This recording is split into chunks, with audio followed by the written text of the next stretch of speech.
So let's play with Google Map API and JavaScript with Laravel. So what we're going to build is this.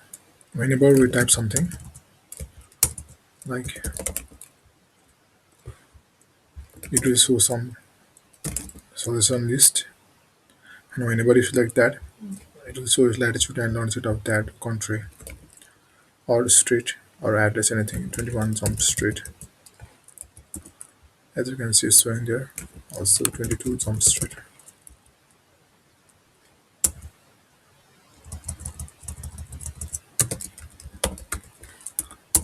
So let's see how we are doing that.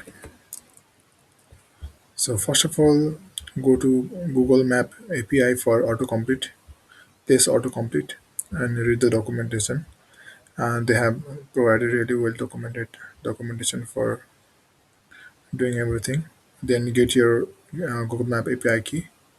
I have already have the Google Map API key. So then in Laravel, you can do this in your JavaScript file.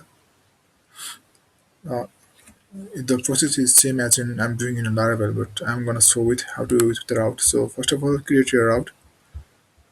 Then go to your controller. Then point that function to your view. That is basically this view. So in this,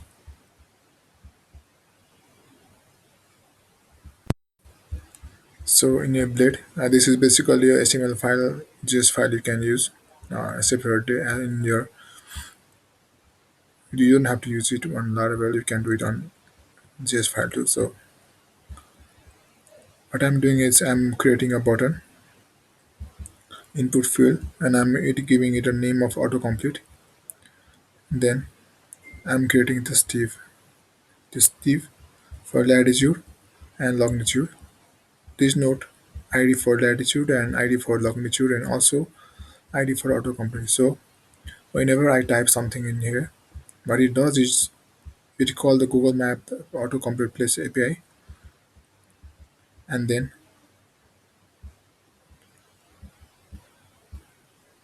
I'm using my API key here. So I'm hitting this URL with my API key. You have to get Google Map API key. Without this API key, it will not work. So whenever I type something in there, then this autocomplete URL of API of Google Map will hit, and then whenever this sends, the data will be fetched from API in place, and that data will be in. I will replace that data, put that data on my latitude ID and longitude ID, and this is the data coming from Google Map API. Whenever I'm typing something, for example, if I'm typing USA, then the data will be in this place will be coming from Google Map API. So I'm fetching that data and specific that location latitude and putting this into this latitude ID, and where my latitude ID is this. So basically this is the input field. This is the input field. I'm populating this input field with data I'm getting from Google Map API, and also the same case from longitude. So as you have noticed that whenever I'm loading, there's only one field is coming, and when I'm typing something like Singapore, then in result this div is coming. For that, you have to do is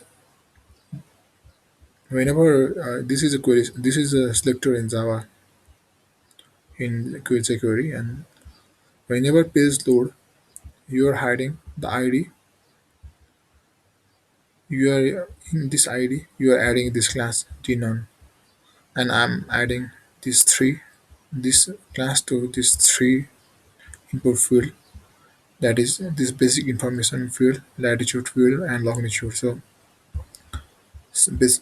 I'm adding this class on page load. Let's see what I'm doing with dnone. So in dnone, I'm hiding everything, displaying none. So whenever page is loading, there is only one field is coming, and all the three div below this is hiding. So, but whenever I'm typing like and selecting, this div is coming. So After the fetching data from Google Map, I'm removing that class from my page. So basically what it's doing is, this is a selector in jQuery. I'm selecting this and I'm adding this function. Uh, this is the jQuery function. I'm not defining this. This is a pre-built jQuery function. First of all, I added a class of dnone which will remove that div, and in second, I'm removing that class. So this is a basic way to use this source file. Make a city finder 21 jump street, and then I can do like Japan, sorry, latitude and longitude. So all I have to do is, you have to use this exact CDN. Then you have to use this Google Map API URL, which will be get from this Google Map autocomplete documentation. Then get your Google Map API key and use this for hiding data from unwanted field in page load. And on this you have to fetch the data from Google Map API. Then data you're getting from that will be stored in this place variable, and then populate input field with ID, latitude, and longitude with the data getting from your API request. So this is it for Google Map City Finder. Yes, and I post it within it. So that's it. Thank you so much.